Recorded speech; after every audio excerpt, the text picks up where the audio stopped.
Principalement, c'est très complexe la matière, hein. C'est presque un millefeuille, hein. Et donc aujourd'hui, ce qu'on a voulu résoudre comme problème, c'est déjà qu'on parle d'eux. Bien souvent, le banquier, et à juste titre, parle du financement par besoin. Et c'est son métier, le banquier. Mais nous, utilisateurs, chefs d'entreprise, on a besoin qu'on parle de nous dans ce qu'on est en profil. Et l'idée, comme profil, ça a été de dire, il y a deux grandes familles. Il y a la famille créateur-repreneur, et puis il y a la famille en développement. Donc 3 ans après la création, on va dire, ou 3 ans après la reprise. Et à l'intérieur de chaque famille, on a décliné des financements spécifiques. Donc l'idée, au départ, c'est de changer de paradigme en disant, si on parlait de nous, ou on pourrait dire aussi, trouvez le financement qui vous ressemble, vous, chef d'entreprise. Donc finalement, en partant d'un constat qui est de la complexité, on est arrivé aujourd'hui à de la simplification.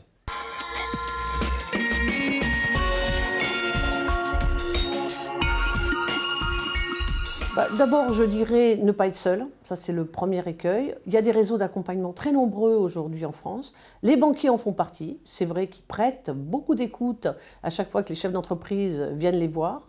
Mais d'avoir des réseaux d'accompagnement qui s'appellent le réseau Entreprendre, qui s'appelle le réseau Initiative France, et le réseau, évidemment, France Active. Alors, France Active, c'est plus réservé des populations plus fragiles, plus vulnérables, des quartiers prioritaires, les entreprises sociales et solidaires, des femmes isolées. Mais les deux autres réseaux que j'ai cités, qui s'appellent Initiative France et Réseau Entreprendre, sont des grands réseaux.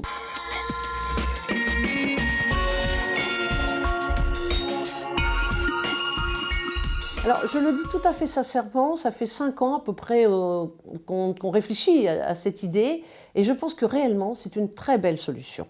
Alors, BNP Paribas a commencé à lancer cette très belle idée et je me souviens qu'il y a encore 1 an, où BNP Paribas a été primé comme justement dans l'innovation de service, étant la banque qui avait su imaginer l'affacturage inversé. Même si ça vient d'une culture anglo-saxonne, on sait que ça vient des États-Unis, ça n'empêche que BNP Paribas a réellement dit on s'arrête sur cet affacturage inversé. Alors quel est l'intérêt ?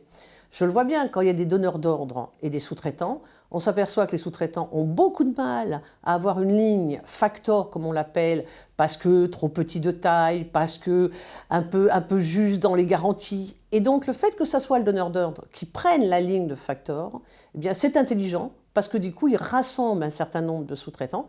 Et dès lors, ce n'est plus un problème, les délais de paiement. Donc regardons bien que la plaie aujourd'hui, vraiment le fléau, ce sont ces délais de paiement. Et l'affacturage inversé va permettre définitivement, parce que des donneurs d'ordre vont prendre, donc des grands groupes, vont prendre en main cet affacturage inversé, de régler ce problème avec les sous-traitants.